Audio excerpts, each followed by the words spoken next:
Everyone, कैसे हैं जी? मुझे सारे ठीक ठाक होंगे। और जी आजकल बहुत सारी मूवीज़ आ रही हैं, बहुत सारे जो है चर्चे हो रहे हैं, कोई क्या कह रहा है, कोई कैसे कह रहा है।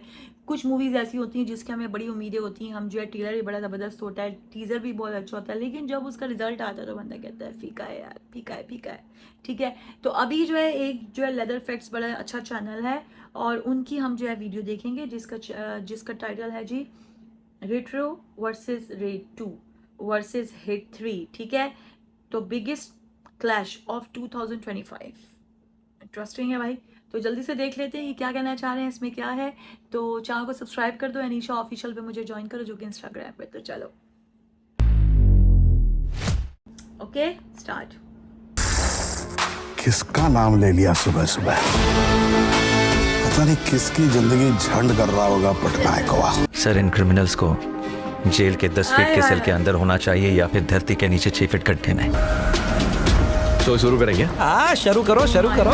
2025 में भाई अब तक इंडियन सिनेमा का कोई भी ऐसा क्लैश देखने को नहीं मिला है जहां दोनों फिल्में एक दूसरे को नेक टू नेक कंपटीशन दे रही हो। फैंस एक्स इंस्टा को जंग का मैदान बनाकर आपस में कुकुर की तरह लड़ रहे हो। थिएटर ओनर्स की अलग से वाट लगी पड़ी हो कि किसको दिखाएं और किसे हटाएं। मेकर्स साम दाम दंड भेद का उपयोग करके अपनी फिल्मों को प्रमोट करने में लगे पड़े हो। मतलब सच बताऊं तो मुझे फिल्मों से ज्यादा ये क्लैश में थ्रिल आता है जब दो बड़ी फिल्में एक दूसरे का गाँव फाड़ने में लग जाती है। तो इस बार फिर से मजदूर दिवस बोले तो 1 मई को जब सारे कॉर्पोरेट मजदूर चिल कर रहे होंगे तो होगा 2025 का सबसे बड़ा क्लैश, जिसमें होंगे तीन दावेदार। एक तरफ तमिल से सूर्या जैसा वर्सटाइल एक्टर जो बॉक्स ऑफिस के टाइल्स उखाड़ने मैदान में उतरेंगे अपनी फिल्म रेट्रो लेकर। दूसरी तरफ तेलुगु से सबकी नानी याद दिलाने आएंगे नेचुरल स्टार नानी अपनी film hit the third case लेकर। लेकिन इन सब के मुंह पे विमल की पिचकारी मारने के लिए बॉलीवुड के रोड के बीचों बीच कुर्सी लगा के बैठे होंगे अपने पटनायकवा यानी कि अजय देवगन रेड 2 लेकर। तो इस महासंग्राम में कौन होगा सिकंदर और किसकी होगी बुद्धि लाल लाई का बंदर? उससे भी बड़ा सवाल ये है कि आपको 1 मई को कौन सी फिल्म देखने जाना चाहिए और किस फिल्म के लिए स्किप का बटन दबाना चाहिए। और एक बात के मेकर्स को ऐसी क्या मजबूरी आन पड़ी थी कि उन्होंने 1 मई की डेट ही चूज की। तो इस महाक्लैश में सबसे पहले बात करते हैं सूर्या की रेट्रो को लेके। तो भाई सूर्या की रेट्रो एक गैंगस्टर ड्रामा बेस्ड फिल्म होने वाली है जिसका टाइटल है लव लाफ्टर एंड वॉर। अब देखो फिल्म की अनाउंसमेंट 2024 में ही हो गई थी। उस टाइम पे इसका टाइटल था सूर्या 44। इस फिल्म की बात करें तो written and directed by Karthik Subbaraj जिन्होंने पिज्जा जिगर ठंडा पेट्टा जैसी काफी सारी फिल्में बनाई।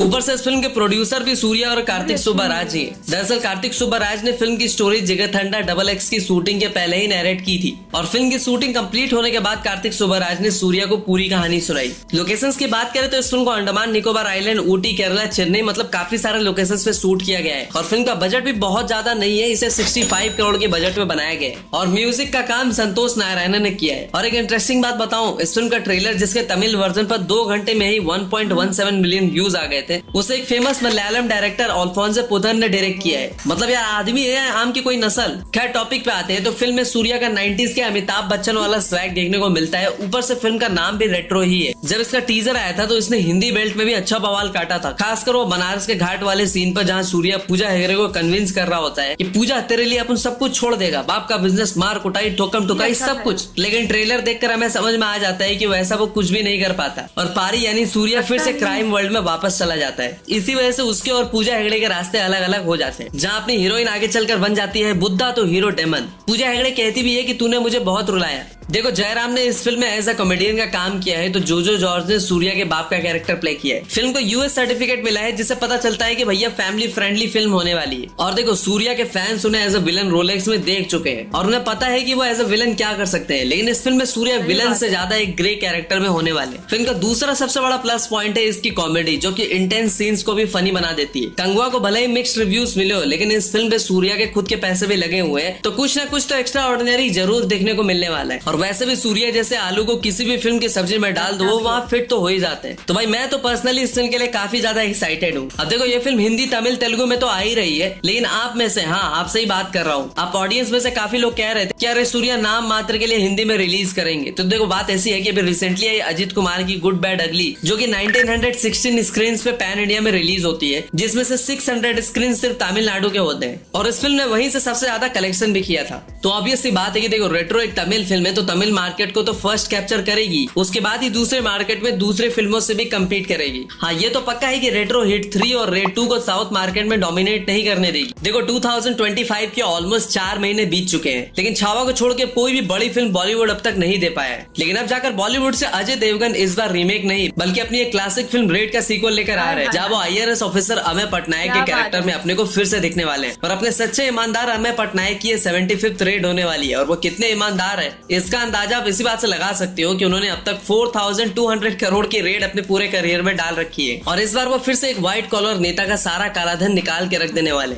इस फिल्म को फिर से राजकुमार गुप्ता ही डायरेक्ट करने वाले हैं, जिन्होंने रेड बनाई थी। और इस बार अजय देवगन के अगेंस्ट होने वाले हैं अपने रितेश देशमुख एज दादा मनोहर भाई। मतलब एक पावरफुल पर्सनैलिटी फॉर महाराष्ट्र, जो कि CM नहीं है लेकिन उससे कम भी नहीं है, जो कि बैक एंड से पूरी की पूरी सरकार बदलने की औकात रखता है। देखो रेड 2 के पास जो सबसे बड़ा एडवांटेज है वो है सीक्वल का पावर, और कहानी भी चेंज नहीं हो रही है, सारे कैरेक्टर्स वही है, थीम भी वही है। हाँ, पिछली बार अजय देवगन की वाइफ के कैरेक्टर में इलियाना डिक्रूज को लिया गया था, बस उसे चुपके से मेकर्स ने चेंज करके वानी कपूर को जगह दे दी। ऊपर से फिल्म का बजट भी बहुत लेस है, जहाँ तक मुझे पता है इसे 45 to 50 करोड़ में बनाया गया है, जबकि पहले पार्ट को 40 करोड़ में बनाया गया था। ऐसे में फिल्म की ओपनिंग सही रही तो 1-2 दिन में ही फिल्म प्रॉफिट में आ जाएगी, ऊपर से OTT डील तो अलग से मिलेगी। देखो अजय देवगन फिल्म की USP तो है ही, लेकिन रितेश देशमुख इतने सालों के बाद फिर से एंटागनिस्ट कैरेक्टर में दिखने वाले। पिछली बार उन्होंने आज से 11 साल पहले एक था विलन में एज अ साइको विलन के कैरेक्टर में दिखे थे। फिल्म का वो तमन्ना वाला आइटम सॉन्ग तो ट्रेंड कर ही रहा है, लेकिन अब जाकर हनी सिंह का भी एक सॉन्ग आने वाला है एज मनी मनी। हाँ, फिल्म का वो नुसरत फतेह अली खान वाला सॉन्ग तुम्हें दिल लगी भूल जानी पड़ेगी, जिसको उन्होंने जुबिन से गवा के पूरी सॉन्ग की मां की आंख कर दी है, जिसकी वजह से पब्लिक मेकर्स पे भड़की हुई है। देखो पिछली बारी रेड ने 40 करोड़ के बजट में 100 करोड़ का मार्क क्रॉस कर लिया था और सुपर हिट साबित हुई थी। इस बार भी मेकर्स इसी इरादे से आ रहे हैं। तो हिंदी मार्केट में तो रेड 2 सच में बाकी फिल्मों के कलेक्शन पे रेड जरूर मारने वाली है, लेकिन सीक्वल के नाम पर कई बार मेकर्स कुछ भी बना के पड़ोस देते हैं। ऐसा अगर कुछ हुआ तो अजय देवगन की फिल्म पे लोग 2 मिनट नहीं लगाएंगे विमल के पिचकारी मारने में। देखो सूर्या जहाँ तमिल और मलयालम मार्केट में रूल करने का ट्राई करेंगे, तो वही विमल देव हिंदी बेल्ट को बटोरने का प्रयास करेंगे। लेकिन इनके बीच एंट्री होगी तेलुगु के पतंजलि मैगी से भी ज्यादा नेचुरल स्टार नानी की। तो अब की बार मोदी राहुल नहीं बल्कि थिएटर में गूंजेगा अब की बार अर्जुन सरकार। हिट द थर्ड केस से नानी एज अ वायलेंट पुलिस वाले कैरेक्टर में आने वाले, और थिएटर में वही दिखने वाला है जो आजकल के यूथ को पसंद आता है, यानी कि ब्लड बाथ, ब्रुटैलिटी, एक्सट्रीम गोर सीन्स। लेकिन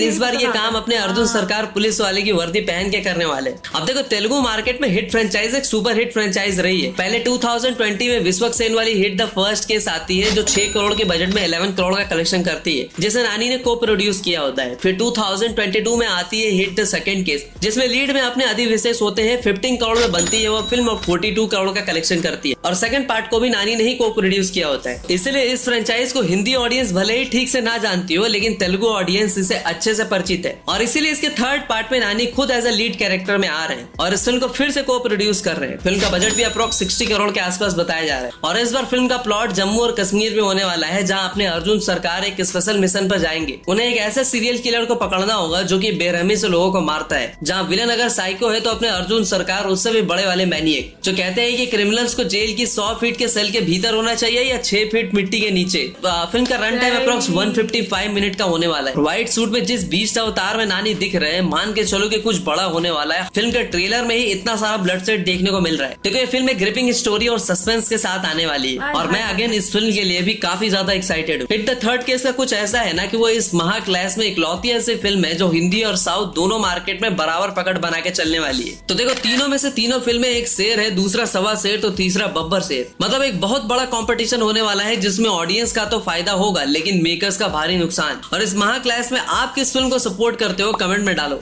तो देखते हैं कि पब्लिक किस फिल्म के लिए सबसे ज्यादा एक्साइटेड है। तो मिलते हैं अगली वीडियो में, तब तक के लिए हर हर महादेव।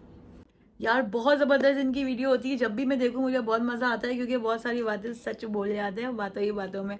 और ये वाला गाना तो मैं कहूँगी वाकई हम जो नुसरत फ़तेह अली ख़ान की आवाज़ थी और जो उनका गाना था, वाकई उनका तो बेड़ा गर्क कर दिया। लोग वाकई बहुत हेट कर रहे हैं और लोग ये कह रहे हैं कि भाई क्यों गाया तुमने। तो बस क्या करें यार, कुछ कभी कभी लोग दिमाग से नहीं सोचते हैं। और दूसरी चीज़ ये है कि एक और बात जो मैं हमेशा सोचती हूँ, और इन्होंने इस बारे में जो है बोला भी है कि यार एक ही दिन में क्यों लेके आनी है मूवीज़, ये समझ नहीं आ रही। हालांकि बेशक अलग अलग जो है जगह से है, लेकिन फिर भी यार एक ही दिन में क्यों? क्योंकि यार देखो लोग कहाँ कहाँ जाएंगे, और जाहिर सी बात है कि जो मेकर्स हैं उनको नुकसान भी होगा, जैसे उन्होंने ये बात की है। लेकिन ये है कि लोगों को मज़ा आएगा और जो है टक्कर का मुकाबला होने वाला है। जैसे उन्होंने स्टार्टिंग में कह दिया, जब ऐसा कुछ हो तो मुझे ज़्यादा मज़ा आता है, वैसे यार मुझे भी आता है। देखते हैं बंदा कि यार क्या होगा किसका ज़्यादा है। और ये चीज़ तो है कि नानी की रेड 2 की अपनी बात है और हिट्रो की अपनी बात है, और जो है नानी की जो आ रही है वो तो ख़तरनाक है ही, क्योंकि भाई उसका सीन ये है ना कि लोग आजकल इतनी मारधार, इतना वायलेंस, इतना हर कुछ जो है लाइक कर रहे हैं, और साथ में स्टोरी भी हो, और फिर उसमें ये होता है कि यार स्टोरी इतनी हो दमदार कि जो है हीरो पागल हो गया और वो सारे जो है बदले ले रहा है और वो कुछ नहीं छोड़ रहा है, ऐसा वो क्या कर रहा है, उसमें स्टोरी भी जो है डालनी पड़ेगी ऐसी ही, तो यार फिर उसको लोग ज़्यादा पसंद करते हैं। लेकिन रेड 2 की बात की जाए तो वो भी कम नहीं है। तो अब देखना ये है कि होगा क्या। आप लोगों के ख्याल में कौन सी मूवी ज़्यादा जाएगी, ये मेरी तरफ से आपके लिए सवाल है जो फेंका मैंने, कैच कर लो, ठीक है। और उसके बाद जो है जवाब देना है आपने नीचे जो है कमेंट्स में कि आपके ख्याल में कौन सी मूवी है जो सबसे ऊपर जाएगी, ऊपर, और कौन सी बीच में और कौन सी नीचे, ठीक है, या तीनों ही ऊपर जाने वाली हैं। और उस दिन जो है छुट्टी भी है, ठीक है, सारे मजदूरों की, तो उस दिन जी लोग ज़्यादा ही देखने वाले हैं। या तो मेरा ख्याल है कुछ लोग ऐसे होंगे जो तीनों मूवीज़ देख डालेंगे उसी दिन, ठीक है जी। तो आप लोग बताना आप लोग कौन सा शो देखने चाहेंगे, मुझे ज़रूर बताना, और चैनल को सब्सक्राइब कर दो, मेरी हर वीडियो को देखा करो, सराहा करो, मुझे बड़ी खुशी होती है। और बहुत सारा प्यार हमारी तरफ भी यार फेंक दो, ठीक है। सब्सक्राइब करने की सूरत में लाइक करने की और शेयर करने की, और इंस्टाग्राम पे एनिशा ऑफिशियल के नाम पे मेरा अकाउंट है, वहाँ पे आ जाओ और हाज़िरी दो। Okay, bye bye.